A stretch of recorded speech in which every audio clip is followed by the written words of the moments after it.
A participante Sol Vega foi expulsa após agressão contra Ana Paula Renault no Big Brother Brasil. A Solange, né, foi expulsa. E eu acho que a gente pode usar essa situação de mote para falar sobre a figura da negra agressiva. O Big Brother, como diz o colunista do UOL, Chico Barney, é um programa sobre botar pilha e cair na pilha. Ganha quem bota a pilha, perde quem cai na pilha. Mas entre a dinâmica de encher o saco e perder o controle, existe também a recepção de cada ação das pessoas pelos participantes do programa e também pelo público que assiste e que vota. Oi, tudo bom? Eu sou Vinícius Siqueira do Colunas Tortas, sou mestre e doutorando em Educação e Saúde pela Unifesp e aqui eu falo de análise do discurso e teoria social. Entre o público e os participantes, a figura da mulher negra agressiva aparece como aquilo que está intermediando os olhares. Identidade social, inclusive, é um conceito do Erving Goffman, que é um conjunto de coisas que nos fazem prever como alguém é e nos guiam para agir perante a pessoa. A identidade social permite que a gente se relacione sem precisar ficar refletindo a todo instante sobre como nos portar e que permite também esperar certa conduta do outro. E eu acho que a mulher negra agressiva é uma identidade social. Como o nome diz, essa identidade ela é, acima de tudo, social. Ela tem uma base histórica que se atualiza na nossa vida, durante a nossa educação, é reproduzida pela mídia, pelas interações do cotidiano e por aí vai. Quando se trata de uma identidade social que claramente prejudica as interações com o indivíduo, que faz ele ficar numa posição subalterna, submissa ali, a gente chama de uma identidade social estigmatizada. Esse é o termo que é utilizado pelo Goffman. E o estigma da mulher negra agressiva está em conjunto também com o do homem negro agressivo, e a agressividade parece uma característica da cor, de certa forma,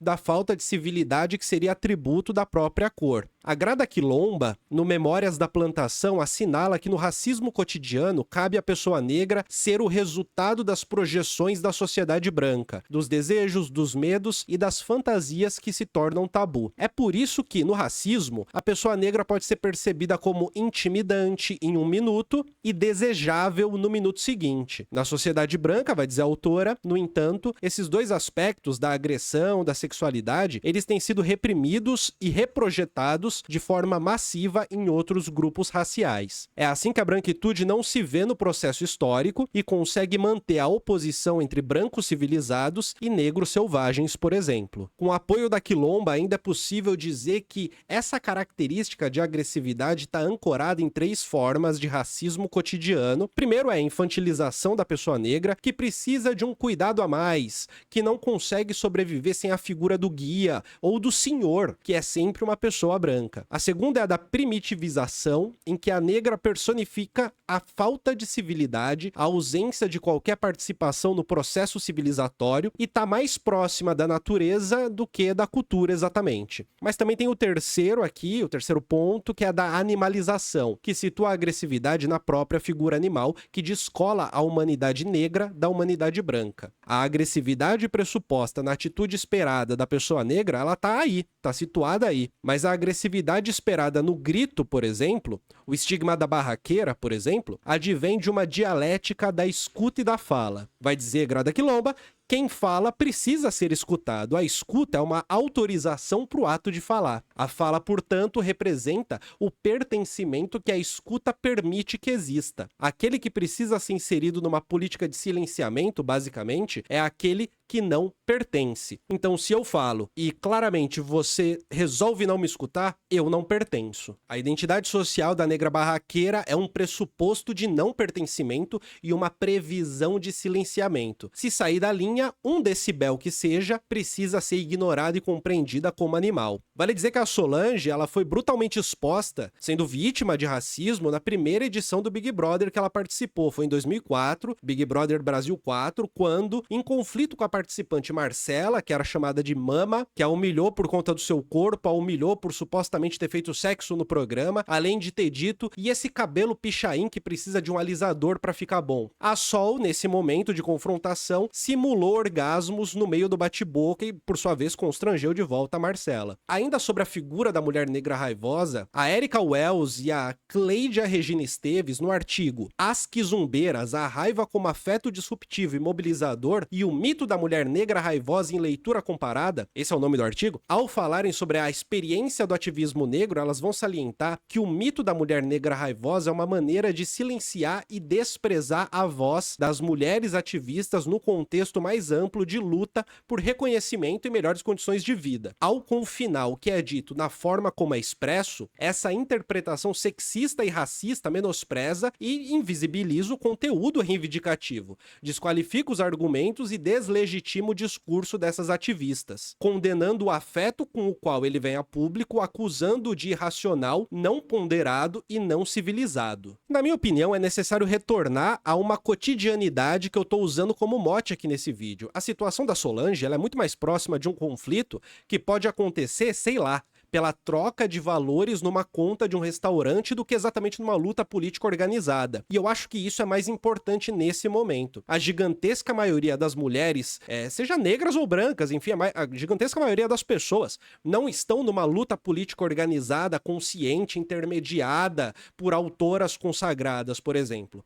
Elas estão vivendo uma vida de cotidiano. E no momento em que reclamarem por estar sendo enroladas por um garçom metido a esperto, rapidamente vão ser taxadas de barraqueiras. Mas talvez o grande ponto de eficiência do racismo não está na criação de imagens sobre pessoas negras, mas está na elaboração complexa de sentidos sobre coisas que realmente acontecem. A negra que por acaso foi agressiva se transforma na bandeira de uma essência negra agressiva. Outro ponto de eficiência e que transforma a identidade social estigmatizada em uma sentença talvez seja o habitus. Pierre Bourdieu criou o conceito de hábitos para explicar os jeitos de ser, as maneiras como as pessoas agem frente a diferentes situações. Essas maneiras são criativas, mas elas seguem uma estruturação que tem relação direta com a nossa socialização em família e no interior da nossa classe social. Quando uma pessoa negra que cresceu no interior de uma favela paulista não é aprovada num cargo de analista de contabilidade no escritório da Avenida Paulista, por exemplo, e lhe é dito que o seu perfil não se enquadra, não se trata meramente da cor da pele, embora também se trate da cor da pele. Na realidade, nem precisaria ser da cor da pele se fosse o caso, por exemplo. Por quê? A roupa, o modo de se portar, a maneira como se utiliza a língua portuguesa, a maneira como se conduz diante de uma conversa de entrevista, etc, etc. Todas essas pequenas manifestações são ganchos de diferenciação que, no fim do dia, nem parece racismo, mas são diretamente ligados a uma vida inteira vivida no interior de uma favela paulista, por exemplo, em que o ritmo do dia, a maneira como as relações se dão, são bem diferentes dos outros bairros periféricos não favelizados ou dos bairros de classe média e de classe alta. O que eu tô dizendo aqui é que no interior de uma sociedade racista é a própria distinção social que funciona também como exclusão racial. O sujeito que vive numa eterna hipervigilância no interior de um contexto que normaliza o conflito em excesso e que, por fim, afasta os sujeitos dos equipamentos culturais municipais, por exemplo, muito provavelmente vai ter na vida privada cotidiana o seu assunto de cotidiano. Dando aqui um outro exemplo. Como a conversa é um gênero mais ou menos regrado em que determinados assuntos são passíveis de serem ditos, enquanto outros não, numa conversa cotidiana ou numa conversa de entrevista de emprego, a pessoa que não consegue ultrapassar o papo da vida alheia, por exemplo, de falar da vida privada ou da vida privada dos outros, provavelmente vai ser percebida dentro desse limite. Vai dar para perceber o limite. Até mesmo no silêncio de não conseguir articular referências que estão fora, por sua vez, desse campo de intimidade pública, você percebe que tem um limite, é perceptível. O resultado é o rótulo de sem conteúdo, por exemplo. O que eu tô dizendo é que a identidade social estigmatizada, ela é produzida sobre o sujeito a ser estigmatizado e é transformada, em certa medida, em hábitos, em maneira de ser, em jeito de ser e em identidade que, na ausência de uma construção autônoma e rica com experiências variadas, se transforma em uma única identidade e também se transforma numa identidade previsível aos olhos de quem vê e de quem quer exercer determinado poder, que é manter uma relação de dominação. No Brasil, ao mesmo tempo, a gigantesca maior parte das violências cometidas pela polícia são sobre pessoas negras, a gigantesca maior parte dos homicídios são perpetrados sobre pessoas negras e, ao mesmo tempo, a maior parte da violência doméstica contra mulheres e crianças acontece em lares de pessoas negras. E a maior parte dos encarcerados são negros. Um olhar de senso comum facilmente nos levaria a compreender que negros são mais violentos e por isso pagam o preço na cadeia, nas abordagens policiais e na família. Mas um olhar minimamente demorado nos permite compreender que essa tela complexa de violência, essa teia de violência que acontece de uma maneira muito difícil de ser reduzida, de ser simplificada, é um fator integrante daquilo que a gente chama de racismo estrutural. Essa é a estrutura da sociedade racista brasileira, em que a pessoa negra aprende que a violência é tão cotidiana que forma a sua subjetividade, seja a partir, seja sob a violência. Seja no medo da violência, que pode facilmente lhe vitimar dentro da família, dentro do bairro ou pela polícia, seja no entendimento de que a violência é uma saída para ser alguém no mundo. Mas essa violência não é a essência da cor, mas das condições materiais que essa cor vive dentro de uma sociedade que a odeia. O mesmo acontece com pessoas brancas, mas aqui se situa aquilo que Cida Bento chama de pacto da branquitude. Com a violência fora das favelas, tende a ser entendida como menos midiática. Como a violência que é fora das favelas, acaba sendo menos exposta ou menos exposta de um jeito menos visceral. Ela pode ser mais facilmente tolerada ou apaziguada. As formas de exclusão ou de isolamento não precisam da brutalidade da violência física para funcionar, mas sempre que for necessário, a polícia aparece como salvaguarda dos bons costumes para eliminar, a partir dessa violência artificialmente deslocada da figura da pessoa branca, para eliminar a população negra que é necessário ser eliminada. Então perceba, não é como se você tivesse um foco de violência dentro, por sua vez, da população negra, mas você tem movimentos de como acontece a violência que acontece de tal maneira, de tal jeito, que a avaliação é modificada. Dessa forma, se a figura da mulher negra agressiva era uma maneira de dizer que a Solange seria acusada injustamente, por exemplo, foi utilizado para se dizer isso, mesmo na possível justiça da sua expulsão, o rótulo está para além de uma atitude, mas está no corpo socializado. Acredito ser extremamente reducionista dizer que o problema ali